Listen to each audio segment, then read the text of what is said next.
We zijn in het WTC, heel veel sporters, heel veel last-minute voorbereidingen. Veel mensen die uitkijken naar het begin van de 35e Pan-Amerikaanse karatekampioenschappen. U hoort het al op de achtergrond, er wordt nog druk geoefend. Het is een groot evenement en Curaçao zou er trots op moeten zijn. De komende dagen zal er meer aandacht voor komen. We spraken met Yvonne Lieto van de Curaçaose Karatebond. Zij legt uit wat de laatste voorbereidingen nou zijn. Maar in ieder geval is het van belang dat voor Curaçao er veel sporters zijn, dat karate in een positief daglicht staat en dat er veel mensen kijken naar Curaçao. We zijn op een bijzonder evenement. De 23e is het begonnen. De ogen van de wereld wat betreft karate zijn nu op Curaçao gericht. Hoe gaat het met het karate-toernooi tot nu toe? Heel spannend. Ja. Voor mij is het eigenlijk de tweede keer dat ik mede organiseer. En het aantal deelnemers is heel groot. Hoeveel zijn het er? Het zijn er nu 29 landen, inclusief Curaçao. En onze jongens zijn voornamelijk ook ingevlogen, omdat helaas hebben wij weinig senioren. De meeste senioren, die, wanneer ze 18 zijn, de studenten, die gaan naar Nederland, die gaan studeren of naar Amerika of elders in de wereld. En waardoor wij dus al onze senioren verliezen. En een enkelingen, gelukkig willen ze nog terugkomen, die zitten dan nog in de sport. En die vragen wij dan om toch Curaçao te vertegenwoordigen. 29 landen, inclusief Curaçao. En hoeveel sporters in totaal? In totaal ruim 300 sporters. We hebben meer dan 100 referees. En officials dan. Hè. We zitten ongeveer tegen de 500, zeker tegen de 500 aan. Als niet ietsjes meer. En hoe gaat het tot nu toe? Het is heel veel toch wel improviseren, laatste moment, want je komt allerlei dingen tegen. Ja, vanwege het transport bijvoorbeeld. Men is niet echt gewend om te confirmeren dat er komt. Bijvoorbeeld Opeens staat er een team op Hato. Daar staat plotseling een team op Hato en dan hebben wij geen transport, weet je wel. Dan moeten we heel snel dingen regelen. Maar gelukkig gebeurt het allemaal achter de coulissen en dat gaat wel goed, ja. En de wedstrijden, de komende dagen zijn er heel veel wedstrijden, uiteindelijk dan de finales en dergelijke. Hoeveel wedstrijden kunnen de mensen verwachten hier zo? Nou, eigenlijk nu, het begint eigenlijk altijd met 2 dagen cursus, zeg maar referees, om het niveau te laten komen zoals het moet zijn. En vervolgens hebben we allerlei meetings. Ja, de board meetings van de PKF, van de Pan American Karate Federation, waaronder ik dus ook member ben geworden, lid ben van geworden, van de Executive Committee. Besloten was dus vorig jaar in oktober dat Curaçao de Pan-Amerikaanse kampioenschappen zou hosten. En eigenlijk was het al eerder, zeg maar, dat zou in 2021 zijn. Zeg ik? Ja, in mei. Maar vanwege de COVID is dat natuurlijk opgeschort. En vervolgens heeft Uruguay het overgenomen in oktober. En nu hebben wij het dus weer in mei, wat eigenlijk in mei behoort te zijn. Ja. We horen op de achtergrond al het team van USA zich al aan het voorbereiden. Het begint dus met de scheidsrechters, met de bijeenkomsten. En daarna gaan alle wedstrijden van start. Ja. Dus woensdag hebben we nog een congres, dat is heel belangrijk. Daar worden allerlei beslissingen genomen in het congres van waar de volgende is. Maar het is een heel belangrijk gebeuren, want alle landen delen daar mee. En dan donderdag begint dus de echte kampioenschappen, die beginnen om 8 uur 's ochtends. Dus we hebben de eliminatie dan, zeg maar van de kata. Dat is schijnvechten. Dus karate heb je 2 onderdelen waar dus wedstrijden in gedaan kan worden. Dat is het kata gebeuren, dat is het schijnvechten. En het echte, zeg maar het fysieke vechten, 2 partners tegen elkaar, dat is het kumite. En dat gebeurt dan ook op die dag. We hebben dus op de donderdag hebben we dus kata individueel, mannen en vrouwen. Plus 3 gewichten, heren. 2 gewichten mannen en 1 vrouw. Dus min 84. Daar hebben we 2 van onze atleten. Dat zijn Luigi Martina en Denzel Leito. En vervolgens hebben we ook de zwaargewichten. Dat is Jesus Costina en Rob Timmermans. Hij is in Uruguay 2e zilver op de Pan-Amerikaanse kampioenschappen geworden.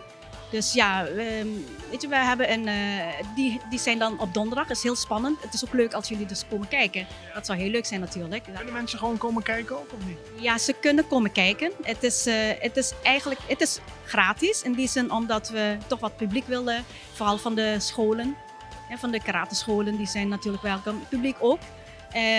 Het is hemelvaart. Maar kijk, als het vol is, is het vol. Vandaar dat we ook niet gaan chargen. Omdat we niet weten hoeveel, weet je wel, mensen er echt erin kunnen. En we willen het toch allemaal safe. En als je binnenkomt moet je wel een mondkapje op. Want het wordt best wel druk. Alleen de atleten die zijn dan zonder mondkapje, die kunnen dan... Ik moet gewoon met mondkapje op. De karate, het is leuk als de mensen komen kijken. Ook zien hoe die wedstrijden daadwerkelijk gaan. Er wordt karate beoefend op Curaçao. Maar is dit ook bedoeld om, of zou het een gunstig gevolg kunnen zijn dat meer mensen aan de sport gaan beginnen hier op Curaçao? Ja, ik denk, kijk, karate is niet alleen het self-defense, maar het is heel goed, met name voor de kinderen. Ja, want daar wordt discipline en respect is gewoon, ja, dat is bijna lost of ja, verloren. Laten we zeggen, het is minder. En het is belangrijk. Het is heel belangrijk. Voor wat? Voor hun eigen. Hè? Voor hunzelf is dat gewoon heel erg belangrijk. Voor later, met name als de kinderen dus ons eiland verlaten, dat ze dus hun studie kunnen afmaken. Ja, daar begint het. Hè? Hoeveel eerstejaars blijven hangen? Zetten hun studie niet voort omwille van discipline. Ja, ze zijn niet gewend om te vallen en weer op te staan. Karate, letterlijk en figuurlijk, word je neergeknald op de grond en dan moet je opstaan. Ja, en hoe je dat doet, het is vervelend. Je krijgt een klap, dan moet je opstaan. Je weet dat karate is een contactsport, dan kan je dat verwachten. Maar zelfs voetbal kan je ook klappen krijgen, behoorlijke klappen. En dat verwacht je niet. Dus en dan zeg ik altijd van, dan doe dan een contactsport. Dan weet je dat het eraan komt. Maar voor kinderen is het met name heel goed. Maar wat ik nog weer wil zeggen is dat het houdt natuurlijk niet op die donderdag. Bij iedere dag is wel een finale, dat is wel mooi. Dus alle categorieën die op die dag gespeeld worden, gedraaid worden, daar is dus ook een finale. Dat is dus wel mooi. De finales, we zijn nog even aan het kijken van hoe laat. Het kan rond 5 uur zijn. Rond die tijd zal de finales wel zijn. Dat is leuk voor de mensen om te kijken. Natuurlijk dat is prachtig natuurlijk om de finales te zien. En dan heb je dus op de zaterdag heb je dan de individuele 7 categorieën individueel. Dat zijn de resterende 2 van de mannen en de resterende 4 van de vrouwen. Dus je hebt 7 categorieën dan individueel. En dan zaterdag zijn de teams. Dat is altijd heel spannend natuurlijk, de landenteams. Voor de kata's en de comité. En voor de tweede keer de parakarate. Ik ben daar heel erg enthousiast over. Want ik vind gewoon dat iedereen een kans moet hebben om sport op een hoog niveau, op internationaal niveau te kunnen draaien, zeg maar. En voor de tweede keer, zeg maar, 5 jaar geleden is parakarate in Curaçao begonnen. Op de Pan-Amerikaanse kampioenschappen. Toen waren er nog maar 5 deelnemers. En nu zijn er al 15, waarvan 3 met wheelchair, rolstoel. Er zijn een aantal blinden en dan geestelijk gehandicapten. Het is mooi, ik vind het gewoon prachtig. En ik denk gewoon dat we in alle sporten dat moeten doen. Ook voor de para-mensen.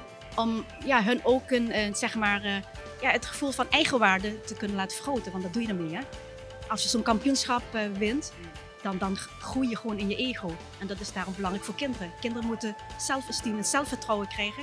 En dat doe je natuurlijk door zo'n kampioenschap mee te doen. Winnen. Nou ja, weet je, in karate winnen en verliezen Maar het meedoen is al heel belangrijk. Meedoen is heel erg belangrijk. En je leert er zoveel meer. Ik zeg altijd, als je meedoet aan een kampioenschap, dat is ongeveer 6 maanden training. Dat is gelijk aan 6 maanden training. Hetgeen wat je daar leert op zo'n kampioenschap, kan ik als sensei je niet leren. Het is een ervaring, dat moet je voelen. En dat moet je gewoon meemaken. Het is een heel grote organisatie, er komen heel veel mensen op af. Dat kost nogal wat natuurlijk. Krijgt u voldoende financiën? Helaas is dat nog niet helemaal aan de orde. In die zin van, we hebben de financiën nog niet helemaal klaar. Het is nog niet sluitend. En ik hoop hierbij zeg maar, het bedrijfsleven nogmaals op te roepen voor wat meer donaties.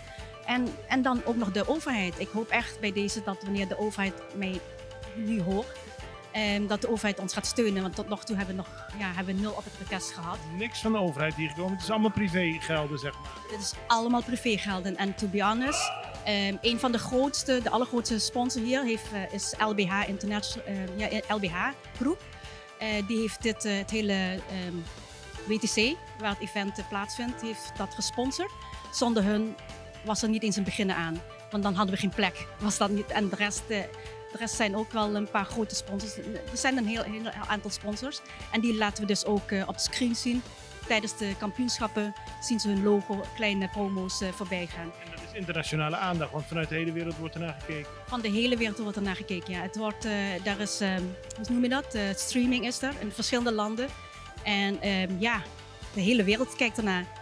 En ze promoten, er is zelfs zeg maar een promotieteam hier gekomen vanuit Europa. En ze willen karate van zeg maar Pan-Amerikaans karate van het continent Amerika willen ze promoten in Europa. Dus dat is toch helemaal prachtig. Dus ook voor Curaçao is dat gewoon geweldig. En De overheid moet gewoon over de brug komen. ik denk het wel, want het is niet alleen maar voor karate, niet alleen voor sport, niet alleen maar voor de jongeren. En degenen die karate leuk vinden, het is voor het hele eiland. Want kijk, 500 plus mensen zijn hier gekomen. Vanaf de eerste persoon zijn op vrijdag gekomen, dat was de eerste. En tot nu toe zijn er bussen en taxis en allerlei transport komt deze richting op. Bijna alle hotels zijn vol. Het is gewoon ook goed voor Curaçao. Heel goed voor toerisme voor Curaçao. En ik hoop bij deze nogmaals een oproep op de overheid dat ze bij ons een beetje steunen. In ieder geval de gap kunnen closen.